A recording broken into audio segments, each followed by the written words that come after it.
RTV app వార్తల్ని క్షణాల్లో చదివే అవకాశం ఉంటుంది. ఒక న్యూస్ పేపర్, ఒక టెలివిజన్ ఛానల్ మీ చేతుల్లో ఎప్పుడు ఉంటాయి. శైలజారెడ్డి, రాష్ట్ర మహిళా కార్యదర్శి. నేను ఇది 6వ మహానాడికి ఎంటర్ అయిన సందర్భము. నిన్న 3 రోజుల నుంచి వెళుతున్నాను. ఫస్ట్ రోజు కడపలో 1,50 లక్షల మంది జనాలు ఒట్టి కార్యకర్తలు అన్నంగానే స్వచ్ఛతంగా కార్యకర్తలు వచ్చారు. నిన్న 2 కోట్ల మంది నిన్న వెళ్లాను. 2 కోట్ల మంది లోకేష్ గారు గాని చంద్రబాబు నాయుడు గారి తీర్మానాలు పెట్టారు. పార్టీ ఇదిను కష్టపడిన వాళ్ళకి ఎప్పుడు కూడా క్యాడరు ఉంటుంది. మీరు మా చుట్టూ తిరగొద్దు, మీ చుట్టూనే మేము వస్తాము. కార్యకర్తలు లేకపోతే తెలుగుదేశం లేదు అని చెప్పి లోకేష్ గారు గాని చంద్రబాబు నాయుడు గారి గర్వంగా కూడా చెప్పారు మహానాడులో. ఈ రోజు ఆత్మకూరులో రామనారాయణ రెడ్డి గారి ఆధీనంలో మహిళలని ప్రత్యేకంగా కూడాను 10 బస్సులను ఓన్లీ మహిళలతో ఎక్కించి ఇప్పుడే మహిళలు పంపించి భోజనాలు పంపించాను కనుక నేను వెళుతూ ఉన్నాను.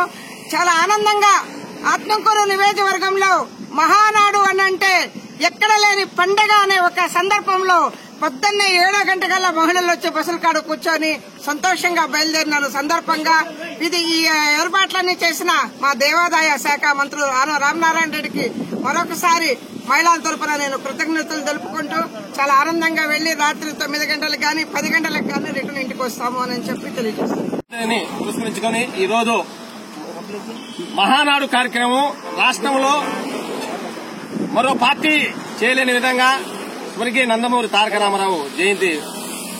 ఆ జయంతి కోసంగా 3 రోజులు తెలుగుదేశం పార్టీ నాయకులు కార్యకర్తలు అందరూ కలుసుకునే దానికోసం, అలాగే రాష్ట్రంలో జరుగుతున్నటువంటి అభివృద్ది కార్యక్రమాలు కావచ్చు, అలాగే ఎమ్మెల్యేలు అలాగే మంత్రులు అందరూ కలిసి ఒకే చోట ఈ గవర్నమెంట్ లో చేసినటువంటి అభివృద్ది కార్యక్రమాలు కావచ్చు అవన్నీ అక్కడ తీర్మానాలు చేసి, అలాగే ఈ రోజు లాస్ట్ రోజు మరి మనకు దగ్గరలోనే ఎప్పుడు మనకు కడప జిల్లాలో మహానాడు కార్యక్రమం ఎప్పుడు జరుపుకోవాలా.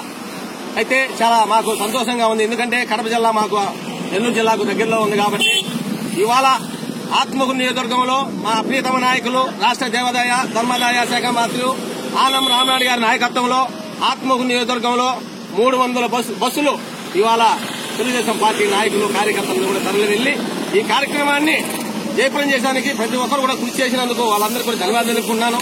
అలాగే ఆత్మకూరు మున్సిపాలిటీలో మాకు ప్రతి వార్డుకు వచ్చేసి 2 బస్సులు లెక్కన ఇచ్చారు.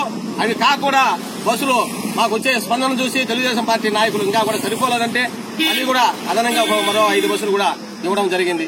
ఇవాళ 50 బస్సులతో ఆత్మకూరు మున్సిపాలిటీలో మహానాడు కూడా వెళ్తున్నాం.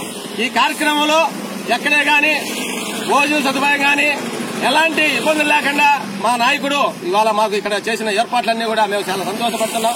ఇవన్నీ కూడా తెలుగుదేశం పార్టీ నాయకులు కార్యకర్తలు కూడా చాలా హ్యాపీగా అని చెప్పి కూడా వాళ్ళందరూ కూడా పోయి ఈ కార్యక్రమాన్ని తిరిగి ఎవరి గమ్యానికి వాళ్ళకి చేరుకోవాల్సిందిగా కోరుకుంటూ జై తెలుగుదేశం, జోహార్ ఇండియా, జై తెలుగుదేశం, జై చంద్రబాబు.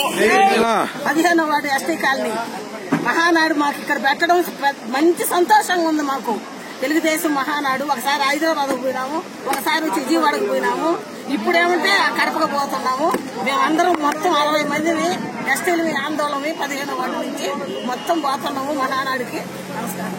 మరిన్ని వీడియోస్ కోసం ఛానల్ ని సబ్స్క్రైబ్ చేయండి. లేటెస్ట్ అప్డేట్స్ కోసం వాట్సాప్ ఛానల్ ని ఫాలో చేయండి. అండ్ లింక్ డిస్క్రిప్షన్ లో ఉంది.